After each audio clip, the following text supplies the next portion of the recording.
You are not broken. You are simply closed. Somewhere along the way, we traded the beautiful language of wonder for the exhausting burden of certainty. This journey is your invitation to trade it back, to live without armor, to turn your life from a routine you survive into a discovery you embrace. The magic you're searching for is hidden in plain sight. Let's learn to look again. Take a deep breath. Let it fill you slowly.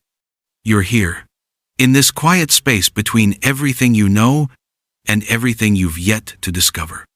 Somewhere deep down, there's a spark in you that never grew old. It's the same spark that once made you wonder where rain goes after it falls. The same curiosity that made you stare at the stars and whisper, "What's out there?" But as the years passed, the world grew louder, faster, and that small, curious voice faded into the noise. We began to trade our whys for whatevers. We stopped looking closely. We stopped asking gently. We simply stopped wondering. Yet, curiosity never truly leaves us. It hides quietly behind our routines, waiting for a moment, a scent, a sound, a sunset to remind us of who we used to be before we learned to rush. This audiobook isn't here to teach you what to think. It's here to help you remember how to wonder. Because curiosity isn't childish, it's sacred. It's the heartbeat of creativity, empathy, and purpose. And when you begin to practice it again, every ordinary day becomes something extraordinary. Maybe you've been feeling stuck lately. Maybe life feels predictable, like you're moving, but not really feeling the movement. If that sounds like you, you're in the right place. Because this right here is where the rediscovery begins. Before we begin, I'd love to ask one small favor. If you find calm or meaning in this journey, if at any moment this message feels like it speaks to a quiet part of you, please take a moment to subscribe to Self-Improvement Audio.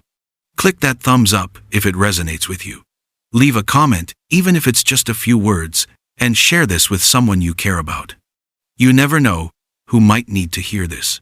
And every time you do, you help this message reach someone who might be silently searching for the same kind of peace you're looking for right now. You see, this isn't just another audiobook.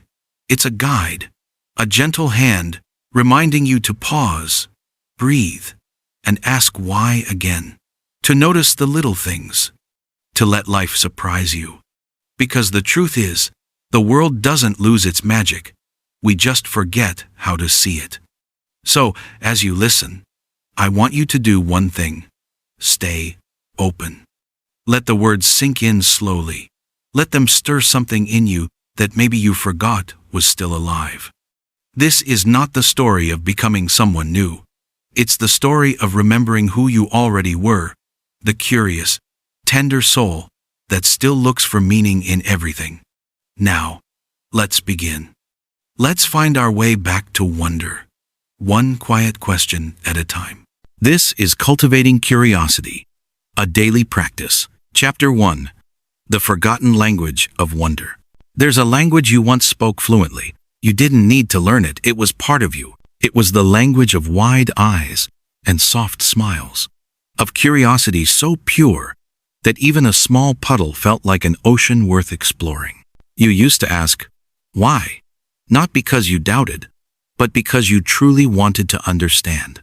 Why does the moon follow us when we walk? Why do raindrops race each other down the window?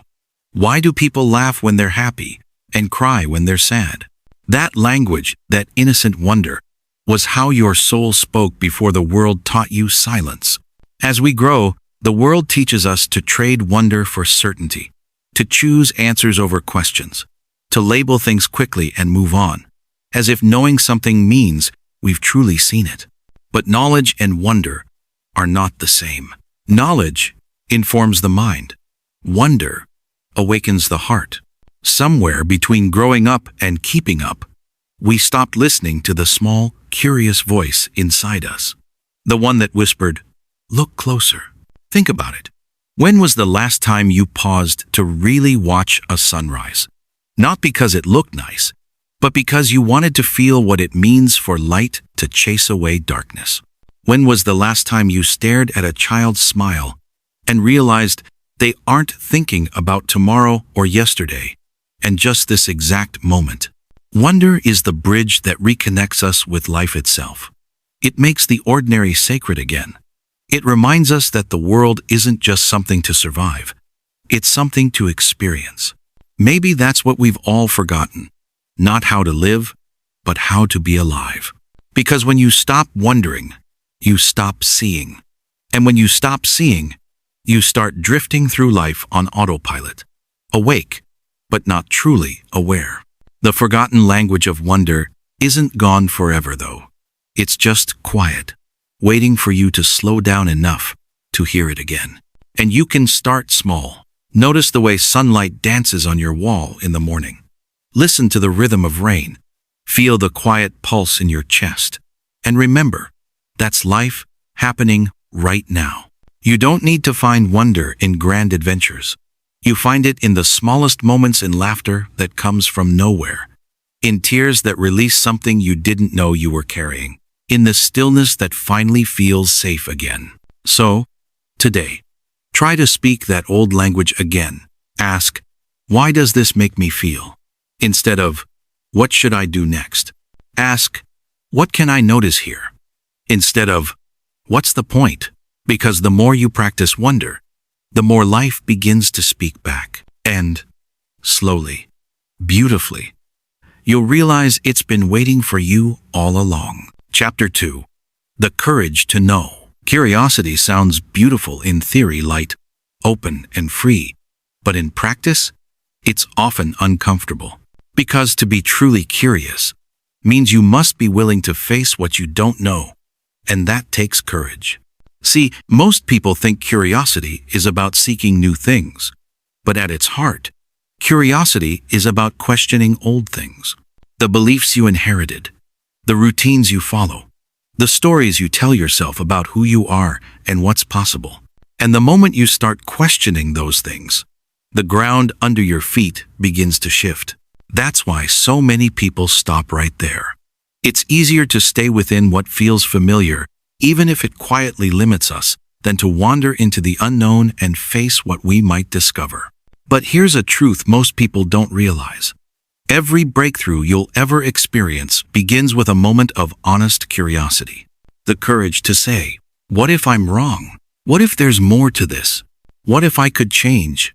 It's not weakness to ask those questions. It's wisdom. Because curiosity is the bridge between who you are and who you could become. It humbles you, yes, but it also expands you. It opens your eyes to what fear has kept hidden. Sometimes, courage doesn't look like loud bravery. It looks like sitting alone with your own thoughts and daring to ask, what am I avoiding? It looks like admitting, I don't know what comes next, but I'm willing to find out. That's the quiet heroism of curiosity. When you start walking that path, you begin to notice something powerful. Every answer leads to another question. And that's not a sign of confusion. That's the rhythm of growth. Each question pulls you deeper into understanding. Each truth you uncover makes space for more truth. But this path isn't easy. It will challenge your ego. It will confront the version of you that wants to appear certain, capable, in control. And yet, real wisdom begins the moment you let go of the need to seem wise. Curiosity says, I don't need to know everything. I just need to keep learning. So, be brave enough to ask questions that might change you. Be bold enough to stay open when your first instinct is to close. Because curiosity doesn't destroy what's true, it purifies it. Let every question be a candle in a dark room. Let your willingness to explore become your greatest strength. Because that's what courage really is. Not the absence of fear, but the decision to move forward anyway. And when you do, you'll find that curiosity doesn't just expand your knowledge, it expands you. It turns your life into an unfolding story. One that's still being written by the hands of someone brave enough to wonder. Chapter 3. The Observer's Mind. Take a deep breath. Let it settle you. Wherever you are, whatever today has been, there's a kind of peace that doesn't come from fixing, from striving, or from knowing. It comes from watching, from sitting quietly inside your own life and seeing, not to judge, not to analyze, but simply to notice. That peace is what lives in the observer's mind. You see, most of us spend our lives in constant reaction. We're pulled, pushed, and shaped by everything that happens around us. A message comes in, and our emotions rise. Someone misunderstands us, and we build walls. We feel joy, and we cling to it. We feel pain, and we run from it. We live like waves, tossed by the wind, moved by everything, anchored by nothing. But the observer's mind, it's like the deep ocean beneath those waves. Still, steady, present. It doesn't mean you stop feeling. It means you stop fighting your feelings. You stop drowning in the rush of reaction. And instead, you float softly, consciously, through every emotion that comes and goes. Let me tell you a story. There was once a young artist named Eleora, who lived in a small coastal town. Every morning, she would walk down to the beach to paint the sunrise. But lately, her paintings had lost something. They were technically perfect, the colors, the shadows, the details, yet somehow lifeless.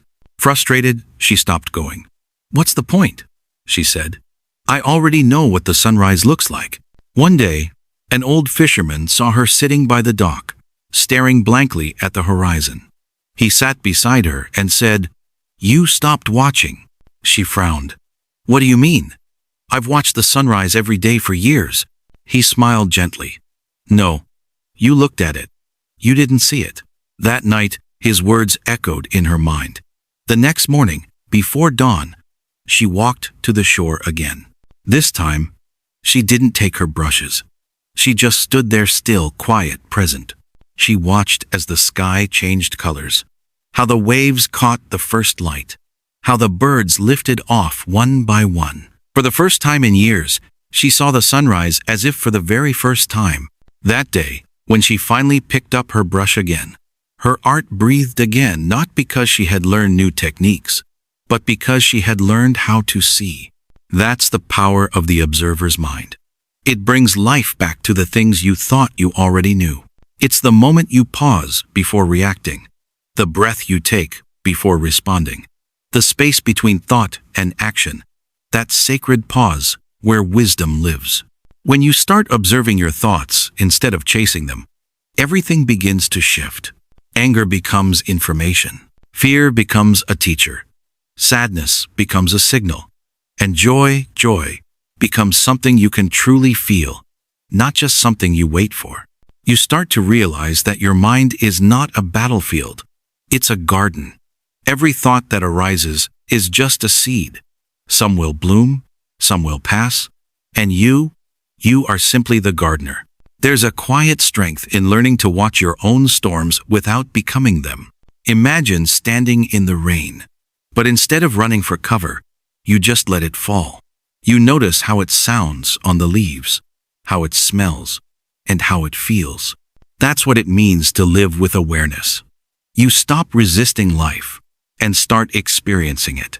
Sometimes we think awareness means control, but true awareness is the opposite.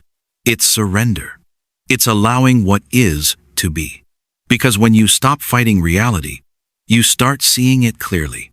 You begin to notice how you talk to yourself, how you move through a room, how your energy changes when you're around certain people. You begin to understand your triggers, not as flaws, but as maps pointing to the parts of you that still need care. And maybe, just maybe, you'll start catching yourself before you spiral. You'll pause before you react. You'll listen before you speak. And in that small space, transformation happens. Every day gives you thousands of chances to observe the hum of your breath, the taste of your coffee, the rhythm of your steps, the flicker of your emotions. Observation turns life into meditation. It slows time down. It makes the ordinary sacred again. When you live this way, even washing dishes can be beautiful. Because you're not doing it mindlessly anymore, you're there. Fully there. With the warmth of the water, the sound of the bubbles, the quiet rhythm of the moment. That's what the observer's mind teaches you, to come back home. Not to escape your thoughts, but to sit beside them, hand in hand, until they soften. So tonight, before you sleep, try this. Close your eyes. Don't try to think of anything, just watch. Watch your thoughts drift in and out like clouds. Watch your breath rise and fall. Watch the way your body begins to relax when you stop forcing it to. And when the world gets loud again tomorrow, when you're tempted to rush, to fix, to chase, remember, peace doesn't come from doing more. It comes from seeing deeper. The observer's mind isn't something you find, it's something you remember. It's the part of you that has always known how to be still. The part that doesn't rush to answer. The part that simply is. Because life doesn't ask you to control every wave. It only asks you to learn how to float. Chapter 4. The Art of Staying Open. There's a quiet courage in staying open. Not open like a door that anyone can walk through, but open like the sky. Vast, patient, ever-changing. It's easy to close. Life gives us plenty of reasons to. A betrayal here, a disappointment there, a failure that still stings, a rejection that left a scar. Bit by bit, we build walls, sometimes out of pride, sometimes out of pain, often out of protection. And we tell ourselves it's safer that way. Safer not to expect too much. Safer not to hope too deeply. Safer not to try again. But those walls that keep hurt out also keep growth out. The art of staying open is learning to live without armor, to walk through life unguarded, curious, and soft, even when the world hasn't always been kind. Let me tell you a story. There was once a teacher who traveled from village to village, carrying nothing but a small satchel and a book of reflections. Everywhere he went, people asked him the same question. What's the secret to wisdom? And every time, he gave the same answer. An empty cup. One day, a scholar came to visit him. The scholar was well-read, confident, and curious to test this wandering teacher. As they sat down, the teacher began to pour tea. He poured until the cup was full, and then kept pouring. The tea spilled over the rim, onto the table, dripping to the floor. The scholar jumped back, startled. "Stop, the cup is overflowing!" The teacher looked up, smiled, and said softly, "Exactly. You came here with your cup already full. How can I pour anything new into it?" That story is old, ancient, even, but its truth is timeless. We live in a world overflowing with opinions, information, and noise. Everyone has something to say. Everyone wants to be right. But the wisest among us are not the ones who know the most. They're the ones who are humble enough to keep learning. Staying open doesn't mean believing everything you hear.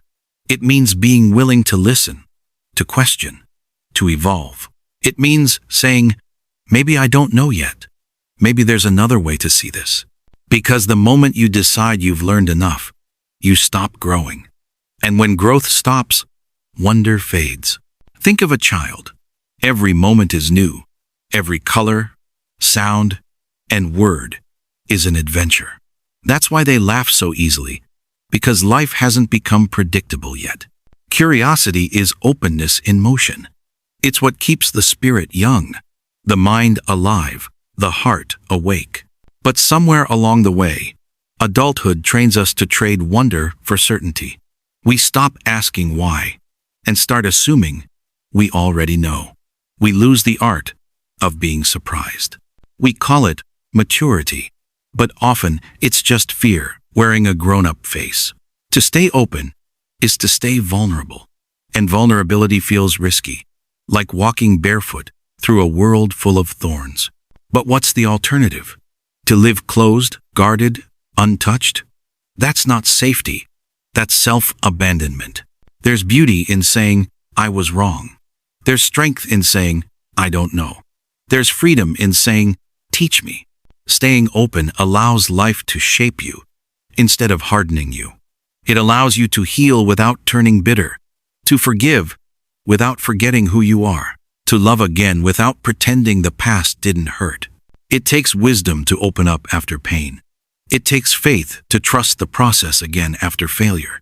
It takes heart to believe that you can begin again and still find magic where you once lost hope. Let's pause here for a moment. Take a slow, deep breath in, and as you exhale, imagine all the places inside you that have grown stiff from fear softening. The corners of your heart that you've kept locked away opening, just a little. The walls you built for survival, letting in a little sunlight. Openness is not weakness. It's grace. It's the quiet knowing that even if you get hurt, you'll heal again because you always have. The mind that stays open learns faster. The heart that stays open loves deeper. And the soul that stays open keeps evolving even when life changes direction. Sometimes, staying open means listening to people who disagree with you. Sometimes, it means giving yourself permission to unlearn what no longer fits. And sometimes, it simply means slowing down enough to hear the quiet truth inside you. You are allowed to change your mind. You are allowed to grow out of what once made sense. You are allowed to be new, again and again. Because every time you open yourself to life, life opens itself to you. The world doesn't belong to those who know it, belongs to those who stay curious enough to keep asking. The ones who aren't afraid to look foolish while learning. The ones who don't hide behind pride, but stand in wonder. So, stay open, even when it's hard, even when it feels safer to stay closed, even when the world says you should have it all figured out by now. Stay open, not just to the world, but to yourself.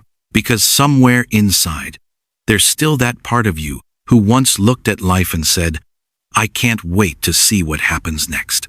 That part of you deserves to live again, to look at every sunrise like it's the first, to walk into every new chapter with wide eyes and a soft heart. The art of staying open isn't about being unbreakable. It's about being unafraid to begin again. So, take this moment, unclench your heart, loosen your grip on who you think you're supposed to be, and let the world surprise you again. Because the truth is, the more open you stay, the more alive you become. Chapter 5. Curiosity and Connection. When was the last time you truly listened to someone, not just to reply, not to agree or disagree, but to understand? We live in a time where everyone's talking, but almost no one is really hearing. Conversations have become performances, and opinions, the costumes we wear. But curiosity is what strips all of that away. It asks, who are you, really? It asks, what made you the way you are? It listens, not to win, but to connect. Because connection isn't built on sameness, it's built on attention. Let me tell you a story. There was once a young woman who worked at a small cafe by the river. Every morning, she noticed an old man who sat in the corner seat, always with a worn-out notebook and a single cup of coffee. He never spoke much. He just wrote slowly, carefully, as if every word mattered. One day, after weeks of quiet curiosity, she decided to ask him what he was writing. The man smiled gently and said, I'm writing letters to my wife. The woman blinked, confused. But you always come here alone, he nodded. She passed away 6 years ago. But every morning, I write her about my day so I never forget how to notice the small things she loved. She stood there for a moment, speechless. That day, she started noticing differently. The way the light hit the coffee pot, the laughter from the regulars, the sound of the river outside. And for the first time in a long time, she felt connected not just to people, but to life itself. That's what curiosity does. It reconnects us to others, to ourselves, to the world. It reminds us that everyone you meet carries a hidden story, a reason for the way they move, speak, and dream. When you're curious about someone, you make them feel seen. And being seen, truly seen, is one of the rarest gifts in the world. We often think we need deep words to connect. But sometimes, all it takes is a question asked with genuine interest. How are you really? What's something that's been on your mind lately? What made you smile today? Curiosity breaks walls. It turns strangers into friends, and friends into mirrors that help us know ourselves better. Because every person you meet is a world, and curiosity is the passport that lets you explore it. But here's the truth. To be curious about others, you must first stop being afraid of difference. We've grown too comfortable with our own reflections. We like what's familiar, predictable, safe. But real connection asks us to lean into discomfort, to sit with perspectives that challenge ours, to listen without rushing to defend, to care without needing to control. And that takes courage, because curiosity will sometimes lead you into the unknown, a place where you can't hide behind judgment or certainty. But that's where growth happens. That's where empathy begins. Have you ever noticed how children make friends so easily? They don't start with opinions. They start with wonder. They ask things like, "Why is your hair curly? Can I play with you? Do you like ice cream too?" Simple, honest, open. Somewhere along the way, we stopped asking. We started assuming. We let fear of rejection take the place of genuine curiosity. But what if you tried again? What if, the next time someone spoke, you listened like it mattered? What if, instead of waiting to talk, you paused long enough to feel what they were saying? Curiosity opens doors to compassion. It's hard to hate someone you understand. It's hard to judge someone whose story you've heard. Because when you truly listen, you stop seeing people as characters in your story and start seeing them as authors of their own. That's when connection deepens. That's when hearts soften. That's when community begins. In a world that moves fast and speaks loud, curiosity is an act of quiet rebellion.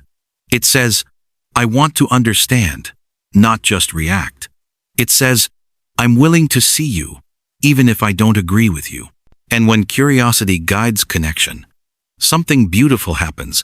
We begin to remember our shared humanity. It doesn't matter your status, background, or belief.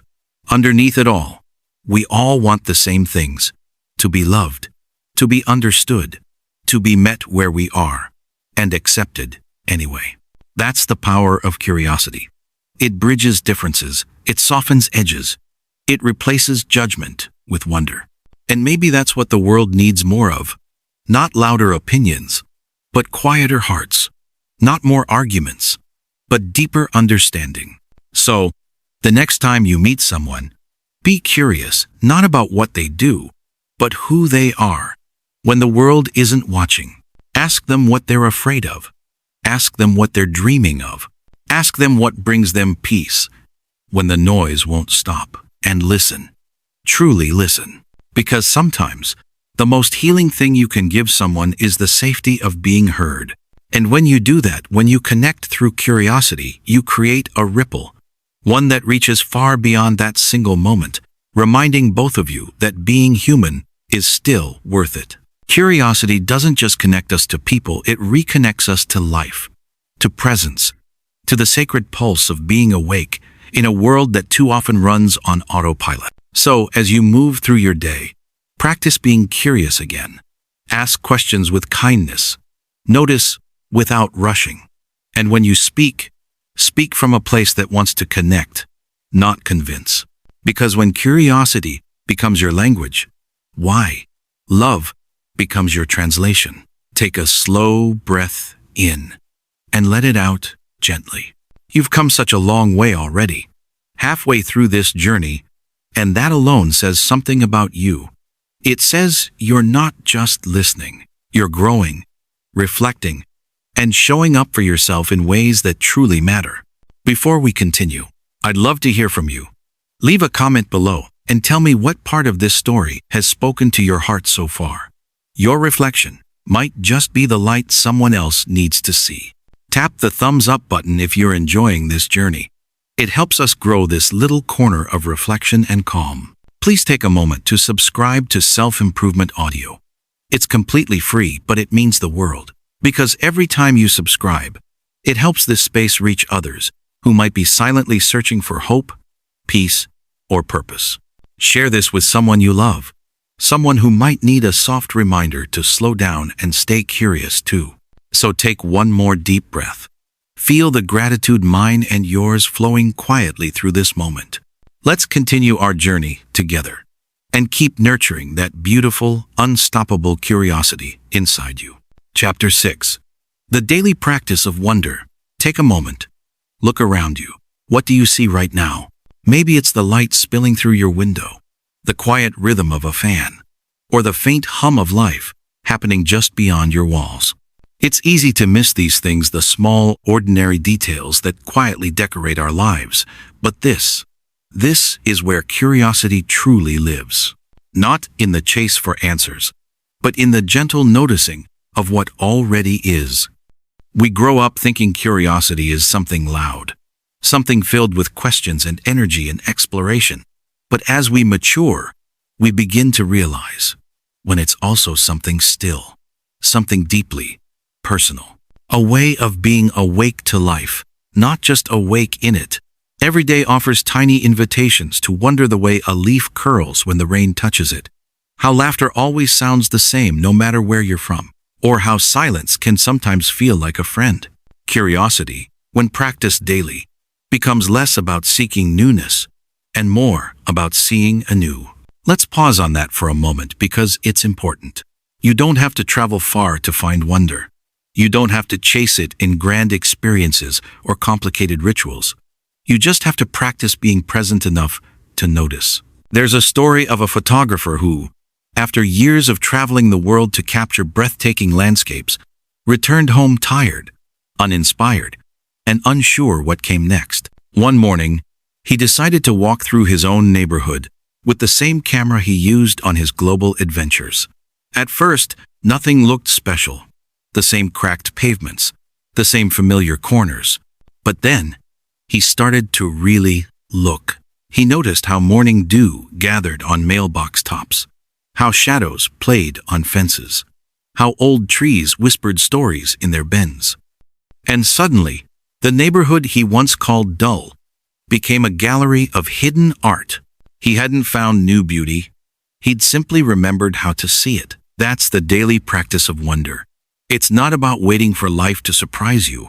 It's about becoming someone who surprises themselves with how deeply they can notice. Even routine moments, brushing your teeth, waiting in line, walking home, can become portals to awareness when you slow down. When you replace judgment with curiosity, when you ask softly, "What can I learn here? What can I feel here?" You see, when you approach the world with a sense of wonder, you start to see patterns that connect everything. How pain teaches empathy, how mistakes teach humility, how endings are just another form of beginning. Wonder helps you stay soft in a hard world. It keeps your heart young, your mind open, and your soul grounded in gratitude. The more you practice noticing, the more you begin to realize that life itself is constantly speaking to you, through colors, through sounds, through moments that ask nothing from you except attention. And maybe that's what curiosity really is, a sacred kind of attention, a way of saying to life, "I see you, I'm here." So, as you move through your day, try this simple exercise. Notice one thing, just one that you normally overlook. Maybe it's the sound of your footsteps, the warmth of your cup, or the way the light hits your hands. Take 5 seconds to notice it fully. That's all it takes to reconnect with the present moment. Because every day, life hands you tiny miracles disguised as ordinary. And when you practice seeing them, you begin to remember that the world was never dull. You were just too busy to notice. Curiosity isn't a gift some people are born with. It's a discipline, a daily choice, to stay open, to keep learning, and to stay in awe. And if you can do that, if you can make wonder your quiet habit, you'll find that peace doesn't come from doing more. It comes from seeing more deeply. So, as we close this chapter, I'll leave you with one small question. What if tomorrow, instead of rushing through your morning, you paused just for a moment to look at the world as if it were brand new again? Because maybe it is, and maybe so are you. Chapter 7. The courage to know. There's a kind of knowing that doesn't come from books or teachers. It doesn't come from advice or quotes or even the voice of someone wiser.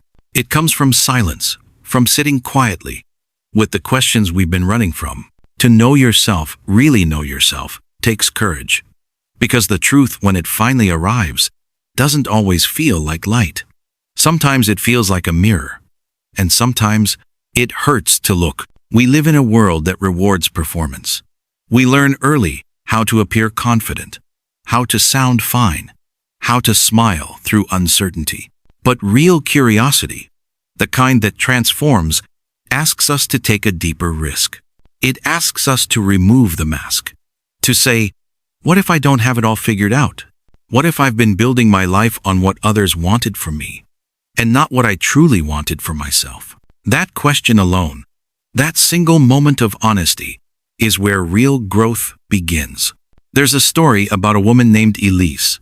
For years, she worked in a job that looked perfect on paper, stable, respected, and impressive. But every morning, she woke up with a quiet ache she couldn't name. She kept telling herself, I should be grateful. She smiled through meetings. She laughed at the right times. But inside, she felt like she was disappearing. One night, unable to sleep, Elise sat at her kitchen table with a notebook. And instead of listing goals or to-dos, she asked herself a single question. What do I really want? At first, the page stayed blank. But after a while, the truth began to whisper, not in words, but in feelings. Freedom, creativity, simplicity, things she hadn't allowed herself to want. She began to cry not because she was sad, but because she finally told herself the truth. That night didn't solve everything, but it started something. A quiet rebellion against pretense.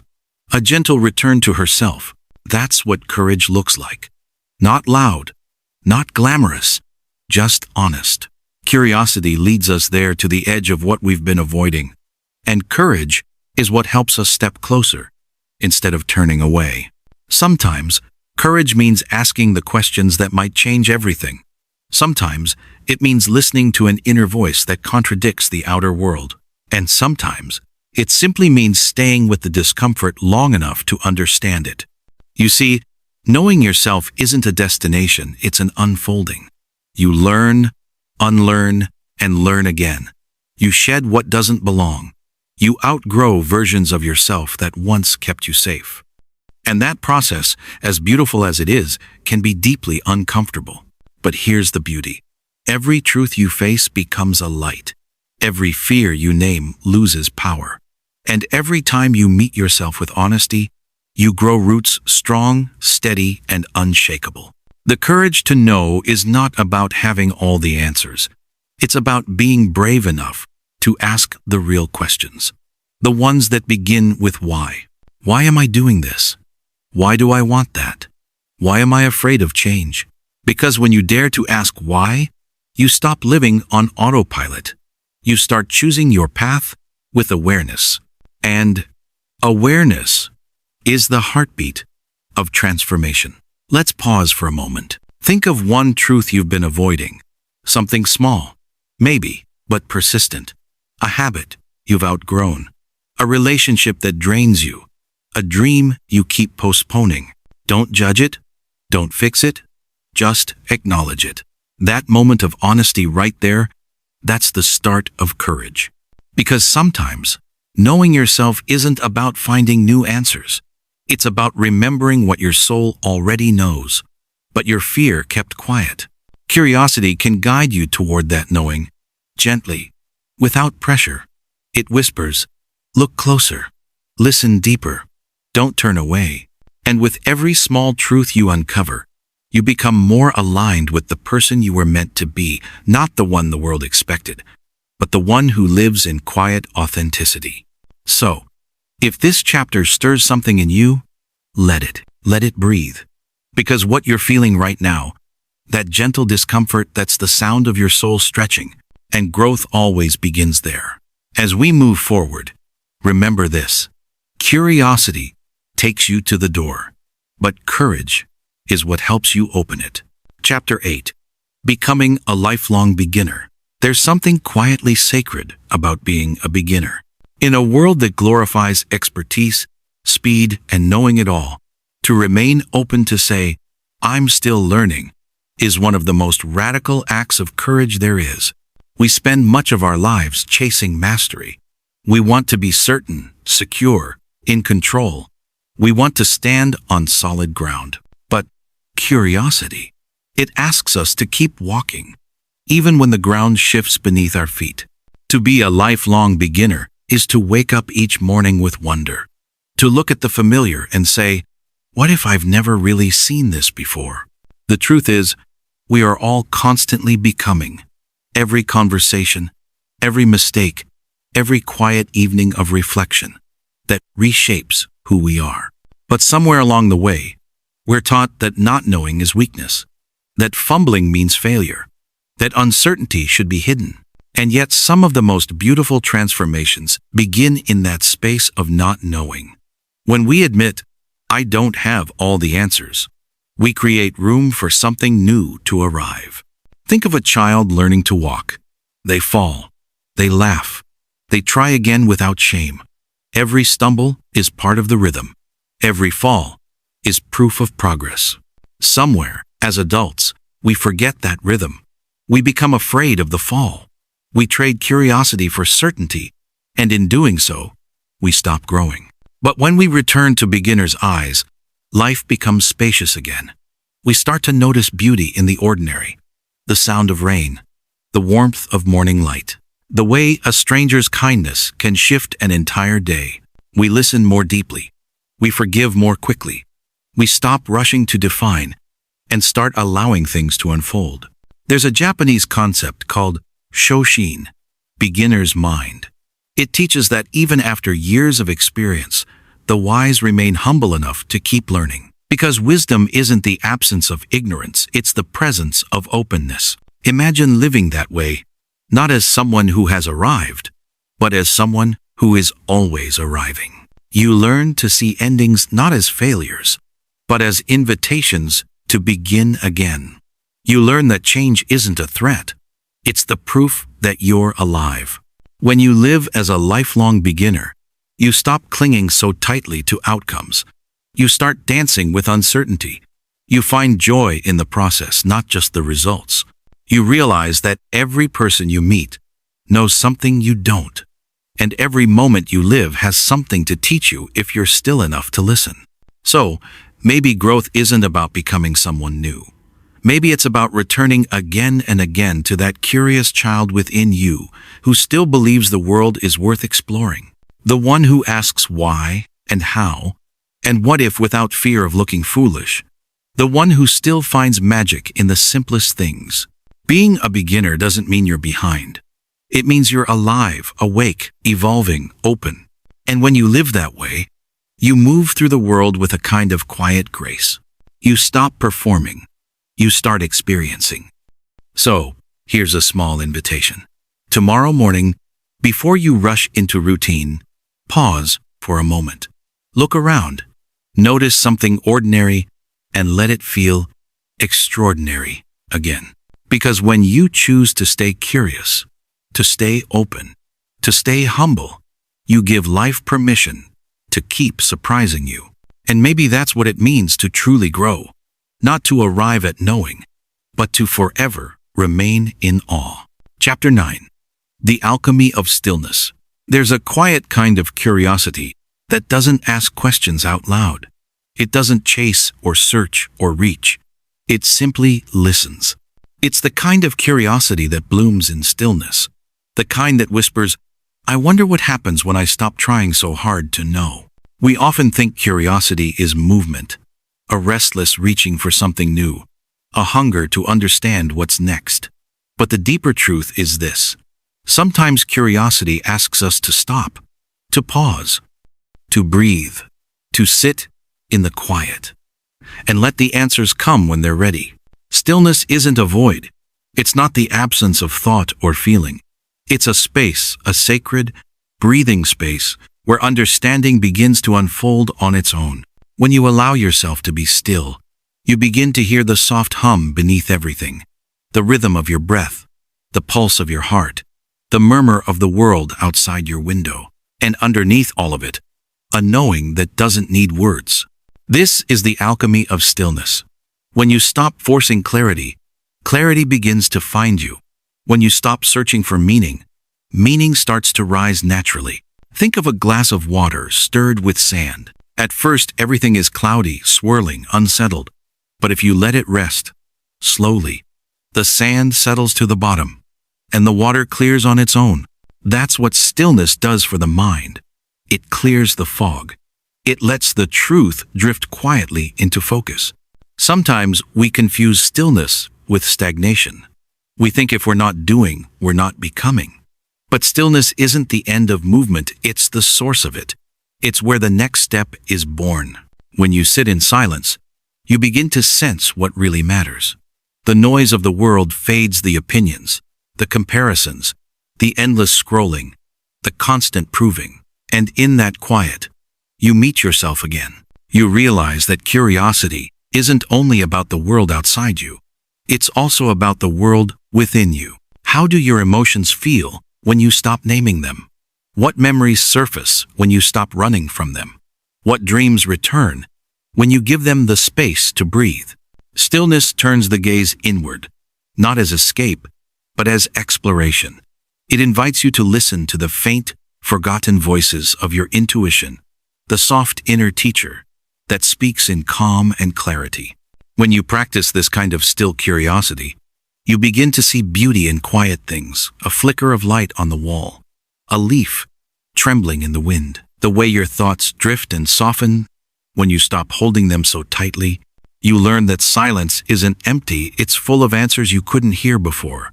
And in that fullness, you discover that peace and curiosity are not opposites, they are partners. Peace gives curiosity roots. Curiosity gives peace wings. There's an alchemy that happens in the space between both, when you can be fully awake but not restless, fully still but not stuck. It's there that insight is born naturally, quietly, like dawn spreading across a dark horizon. So, here's a small invitation. Find a few moments today to sit without agenda. No questions, no answers, no expectations.